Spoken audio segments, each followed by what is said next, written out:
Well, the streak is over. Hello, everyone, and welcome to the Watson Brown Show, presented by IWC Cash and Carry. Alongside Tennessee Tech head coach Watson Brown, I'm your host, Buddy Pearson. Well, after suffering heartbreak after heartbreak, the Golden Eagles finally got a break in their home finale against Tennessee Martin. And Coach, what an incredible victory that was. Probably one of the most thrilling football games I've ever seen. It was a great game, buddy. And by the way, you're number 6 on our injured list. Hey, I'm here though. You can tell you're a little under the weather, but you're not going to miss a game, so That's you're right. not going to be number 36. Don't take right? me out, Coach. We've got 35, and you're going to make it through it. But yeah, it was a great game, and it was fun to watch for everybody but me. I didn't have a great time. My gracious, were there some throws at the end of that game, and you got fourth down, or you've got the last play of the game. Well, there'd been one more play if poor Bill didn't pick the ball off and just batted it down, and then it's on fourth down they score.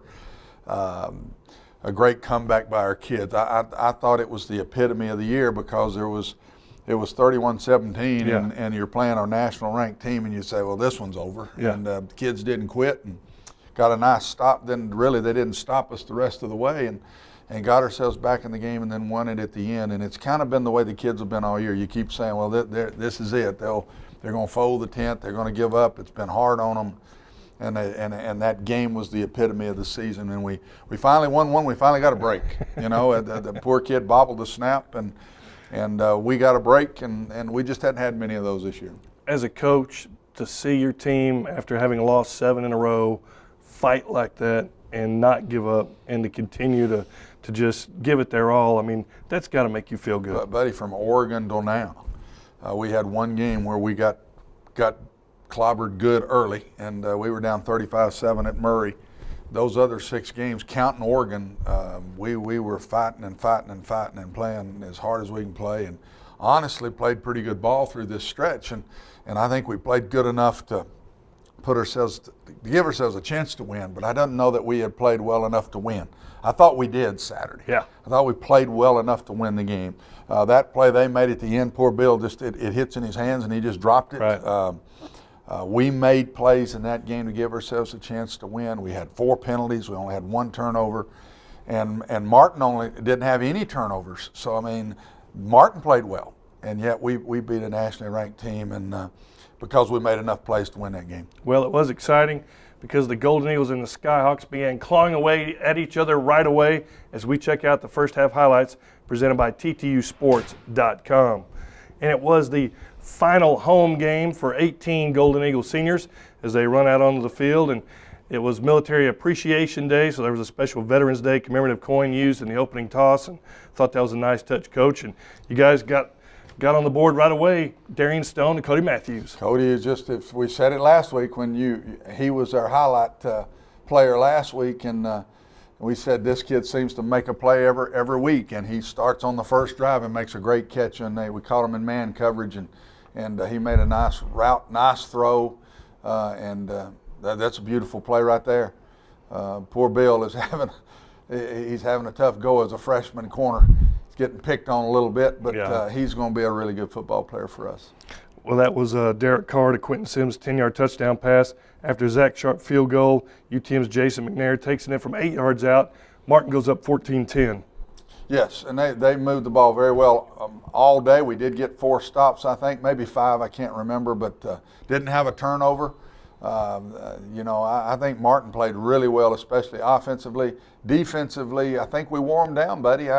I thought that as we got into about middle of that third quarter, we were going back to our pace again, and I thought Martin got tired in the second half, and I thought that was the difference in the game. Beautiful sack right here, right before the half by Marcus Edwards. Marcus had his best game of the year. Yeah, he sure did. Got himself going again, and hopefully he'll finish it up at Austin Peay the same way. Cody Sandlin with a field goal that ties the game.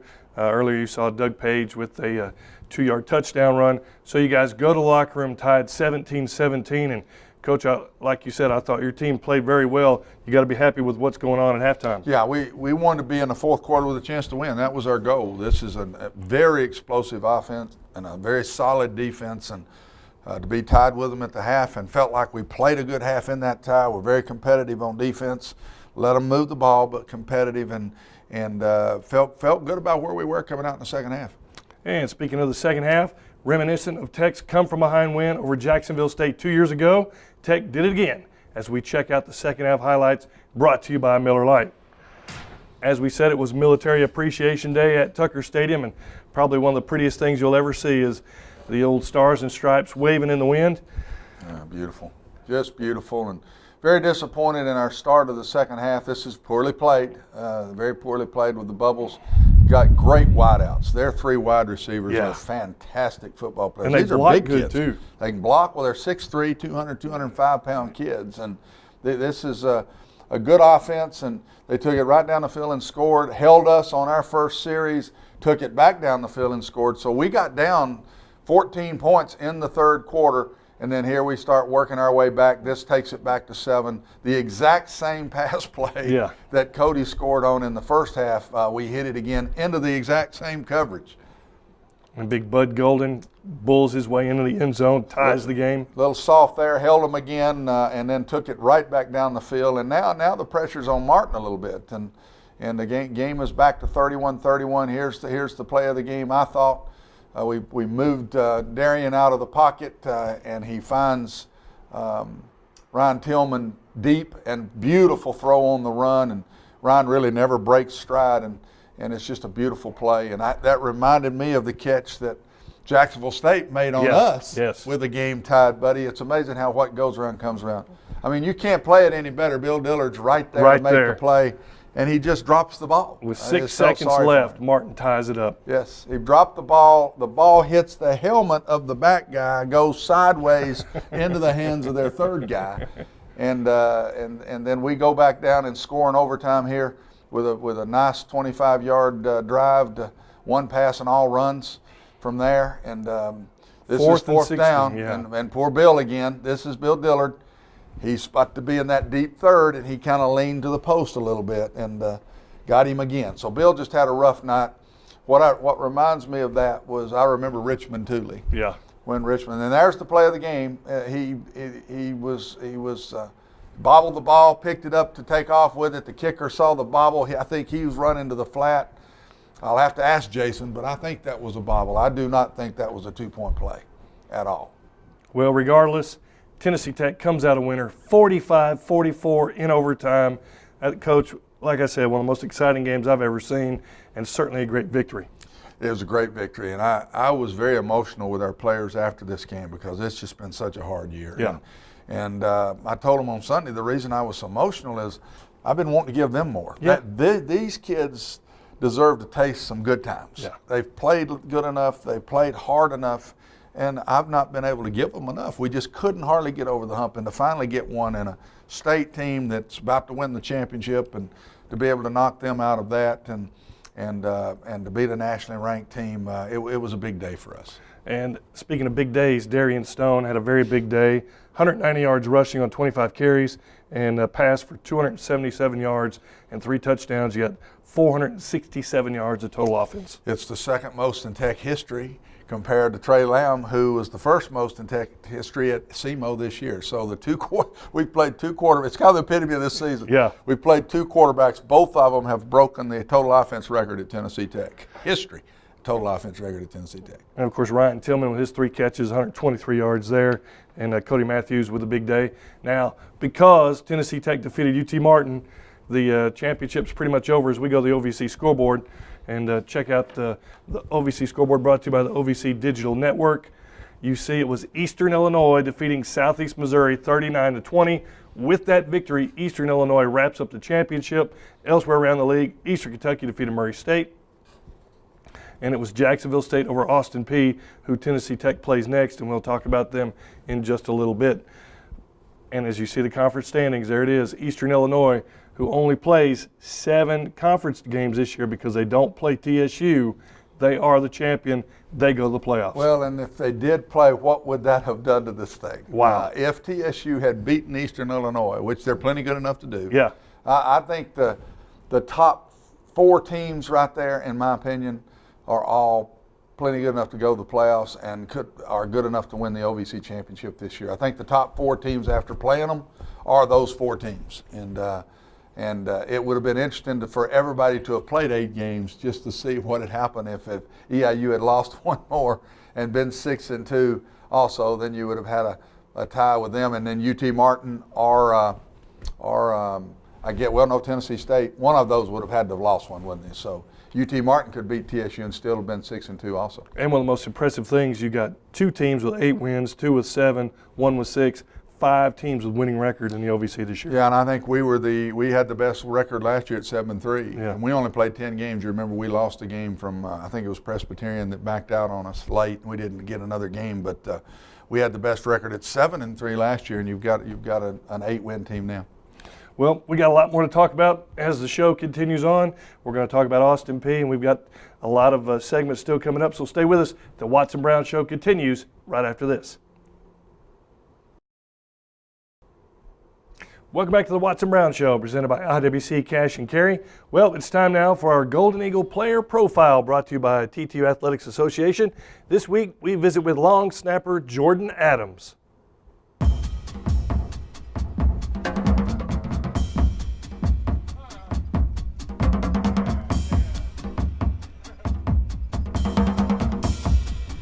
My name is Jordan Adams, and I do the long snapping for the punts and field goals. My dad got me started playing. I know my mom really didn't want me to play at an early age, probably around 5th or 6th grade or so. I ended up breaking my arm in the second game, so she wasn't too happy about it, but my father got me started playing. My biggest influence in my career probably be my parents. You know, they've always taught me, and whatever you do, always go the extra mile and give everything you got.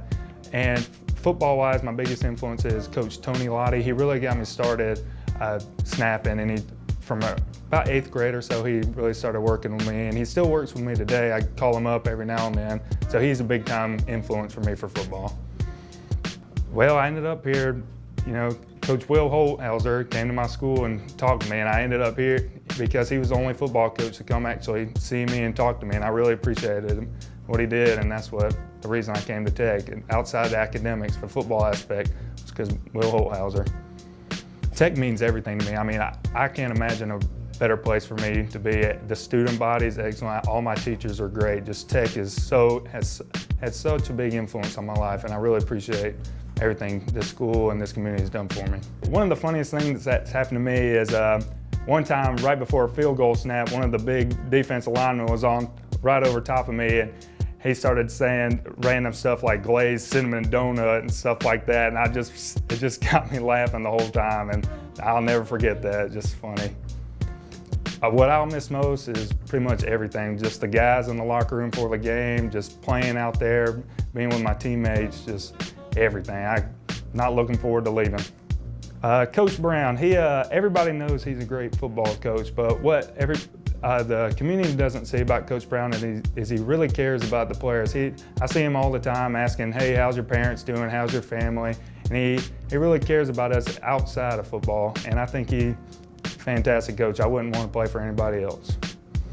I'm Jordan Adams. Coach, probably one of the most underrated positions there is long snapper. Woo, we're going to miss him. 4-year starter. Well, he snapped every ball for the 4 years, and I said it to the team. He got our special teams award for the game against UT Martin, and I said, I'm giving him this for this game, but it's really for the culmination. I don't know that anybody has been as consistent on our football team for 4 straight years as Jordan Adams, and we got some good young ones on the team that'll be snappers next year and will have to take over this tradition. We've had good ones here. Before Jordan was here, but we had a good one. So it's been a solid position for us, but we're really going to miss him. Well, it's time now to go inside Golden Eagle football, brought to you by Midstate Sports Medicine. This week, we go to the campus bookstore.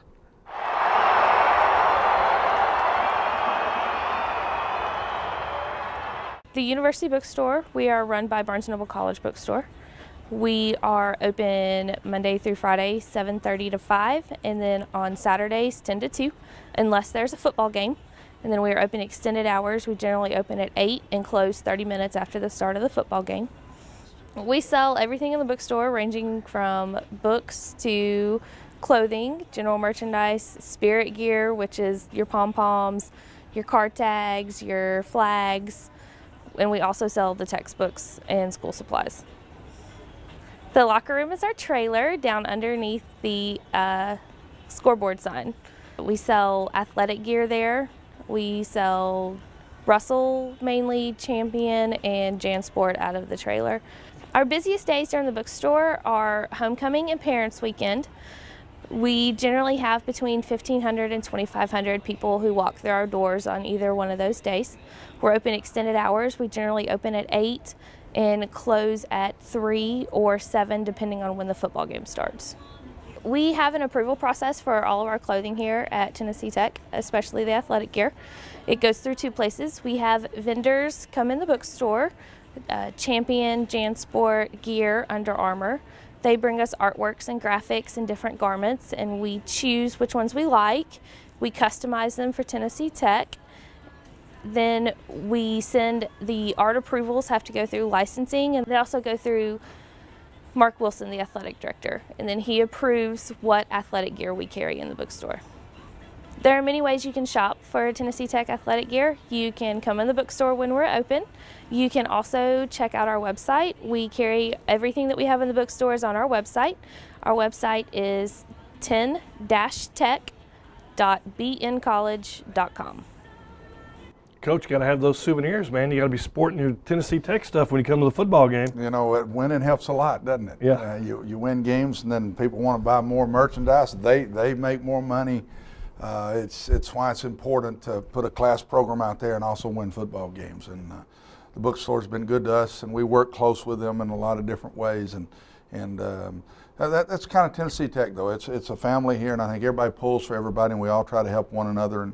And that's a neat thing about Tech, I think. And what about the jerseys that you all wear? I know sometimes they find their way into the bookstore, and you know, like when you recycle jerseys and things like that. Well, the jerseys we wear, they'll copy that and sell them, and they'll make them smaller, but they'll copy their helmets, their jerseys, and that's kind of been hard to do here lately. We're wearing a lot of different combinations of jerseys and different helmets, and but that's to me, that's your branding piece, and Mark's big on all that now, as you well know.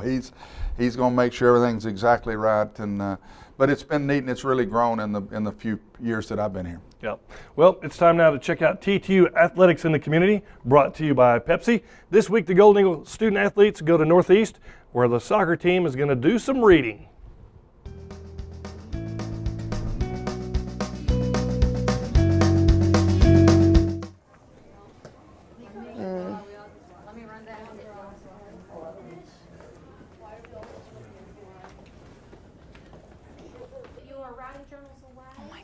So fucking chair.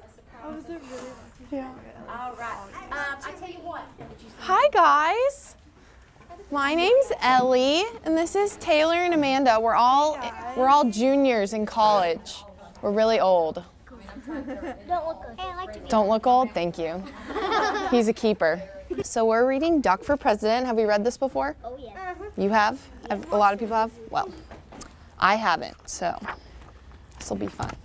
Animals have chores to do too. Pigs clean under the beds. Cows weed the garden. Sheep sweep the barn.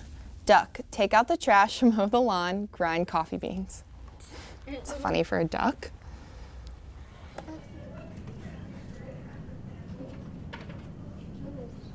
By now it's past my bedtime, but nobody tells pirates to go to bed, to take a bath, or to brush their teeth.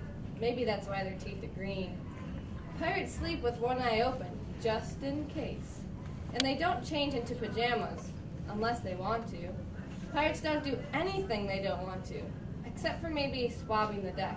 I wanted to be a pirate forever. I tried to tell Dad, but he was busy setting up the beach umbrella. I tried to tell Mom, but she was busy slathering my baby sister with sunblock. So I went to my sand castle, but I kept an eye out on the pirates. But then they were rowing to shore. The end. You guys like it? Yeah. Those kids enjoy that. I think those are the kind of things they don't forget. Yeah. They'll remember when they get much older, and remember when the soccer girls came and read to them. Again, I think we just take that kind of stuff for granted. We do this every week, and I understand that, but the neat thing is there's a lot of different things that these athletes are doing to show. But no matter what it's been, I think it is an effect on those young people when they have them come in like that. Well, we're going to take a break, but when we come back, we will take your Twitter questions and we'll talk about next week's opponent, Austin Peay. Stay with us. The Watson Brown Show continues in just a moment. Welcome back to the Watson Brown Show, presented by IWC Cash and Carry. Well, if you have a question for Coach Brown, you can tweet it at TTU Golden Eagles. And of course, we do have some questions for you, Coach, as we move into the Twitter segment of the show. Twitter, yes. Here is the first Twitter question for you. Were Darian Stone's runs all designed or were some improvised?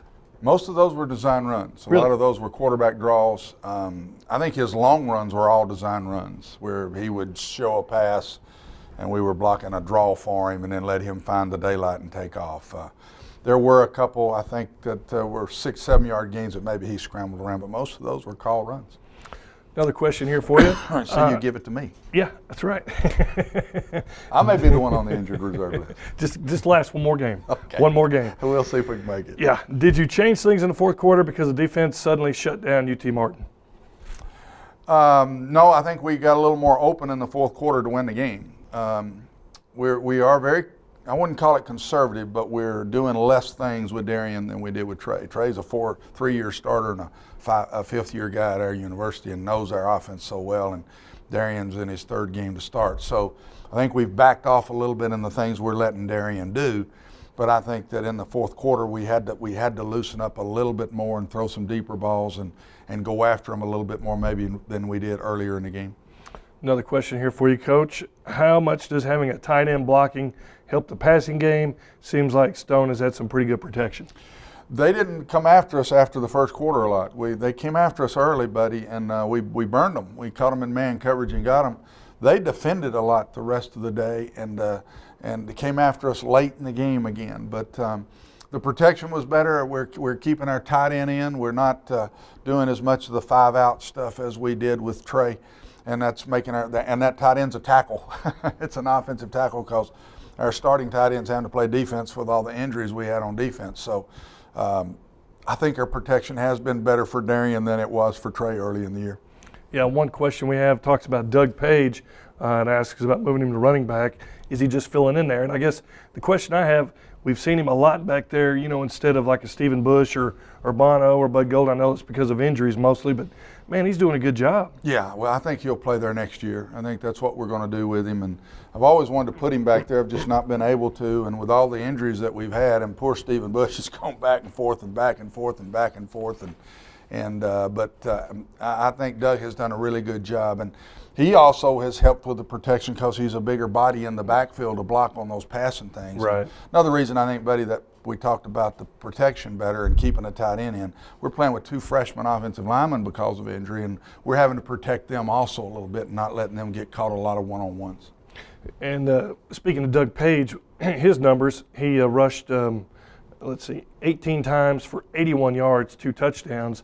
And when he runs the football, it doesn't seem like he has that speed that some of the other running backs have, but he hits the hole and you look up and he's gained 4, 5, 6 yards. Well, he gives us something that I'm not sure any of the rest of them truly give us. Bud gives us that a little bit, but he gives us the power on contact.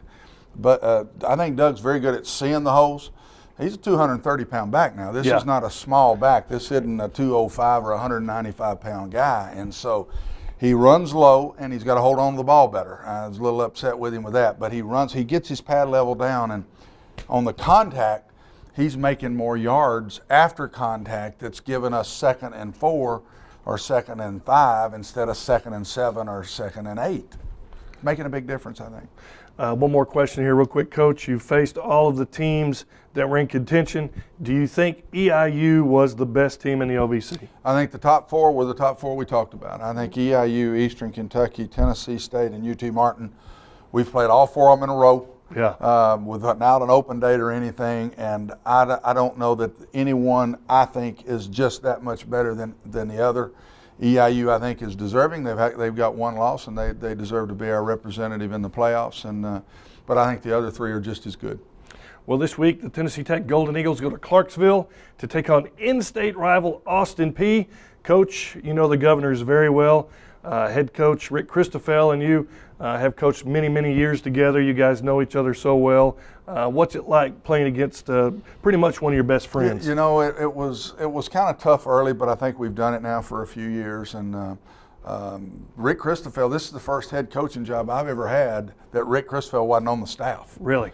So yes, he's been with me since we were at Austin Peay. I hired him. He's an Austin Peay graduate, and when I was 28 years old, I hired Rick as my, I can't even remember, I think running back coach, maybe receiver coach, and he was with me all the way through till I came here, and then he got the Austin Peay job, and I was so proud for him to get to go back to his alma mater. I think he's doing a really good job, and we have great games with them every year. Last year's the only time that game wasn't really close, and we got them good for the championship a year ago. But I can promise you they're going to be ready to play, because they weren't really excited about us getting to hold that trophy up after the game was over, and then in the locker room and all that. And we're going to catch their absolute best shot. It's their senior day. It's we got our hands full. I think they're every bit as good as us with all the injuries we've got. I don't know that I would have said that the other way, but I think at this point now, both of us, it's an equal game, and I think it'll be a fourth quarter game, and we'll have to play very well to win. And this is one of those rivalries where you throw the records out. It doesn't matter that they haven't won a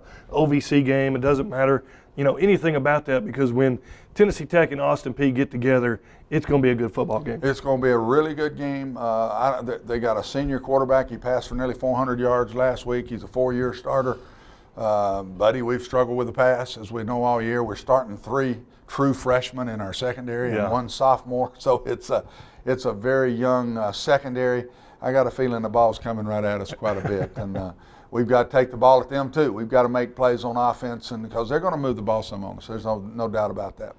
With the injuries that you have, is there going to be anybody back for the Austin Peay game that hasn't played up to this point? No, I think if we didn't lose anybody in the game, and as of right now, I don't know from the Martin game, if we didn't lose anybody, nobody will come back, in my opinion. So what we're playing with, we'll finish it up. We had 17 of those 35 were out last week. It may have been 18, to tell you the truth, but I don't see anybody coming back from that game this week. So what we're playing with, we'll finish the year with. And kickoff is at 11 a.m. Do you go up that morning, or you're going up the night before? No, we're going. Normally we go up on the day of the game, but with it being an 11 o'clock game, we'll be eating pregame meal at 7:30. So we need to be up in Clarksville, get them up, eat an early pregame meal, and get out there and play a good football game. Well, we certainly wish you the best of luck, and hopefully we get up there and have a little brunch with you. Come on. Hope you feel better. I will. I promise you I will. Well, that's going to do it for us this week. Be sure to tune in to the broadcast beginning at 10:30 a.m. on Magic 98.5, and kickoff is set for 11 a.m., and that's Tennessee Tech taking on the Governors of Austin Peay in Clarksville.